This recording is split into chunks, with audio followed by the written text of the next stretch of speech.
जय Jagannath friends. PM किसान को नहीं आसिला बड़ खबर। 30 लाख रु ऊर्ध्व चाषी अकाउंट को आसबनी पीएम किसान टंका।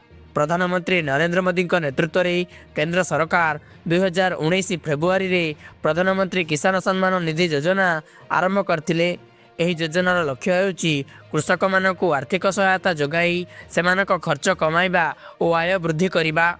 गत वर्ष नवेम्बर 19 तारिख रे पीएम किसान रो किस्ती जारी होइथिला, किंतु एबे कोटी कोटी कृषक यार 22तम किस्ती को अपेक्षा करिसंती। सुनिबाकू मिलुछि जे देशर मोट 30,18,361 जन चाषी खाता को 22तम किस्ती आसीबो नाही। एही पीएम किसान योजना रे प्रत्येक चाषी मानकू केंद्र सरकार 6,000 आर्थिक सहायता देथांती, जहाँकि प्रति मासरे 2,000 करी वर्ष को 3टी किस्ती रे मोट 6,000 टंका सीधा सड़क डीबीटी माध्यम आधार सीडेड बैंक खाता को ट्रांसफर करा जाए।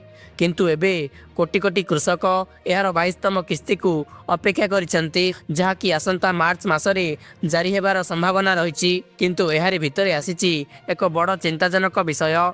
देशर मोट 30,18,361 जन चाषी खाता को 22तम किस्ती आसीबो नाही, किंतु 6 फेब्रुआरी 2026 पर्यंत 30,18,361 जन चाषी बैंक खाता आधार सह लिंक होई नाही। तेणु सेमाने एही पीएम किसान रो 22तम किस्ती पाइबारु वंचित हेबे।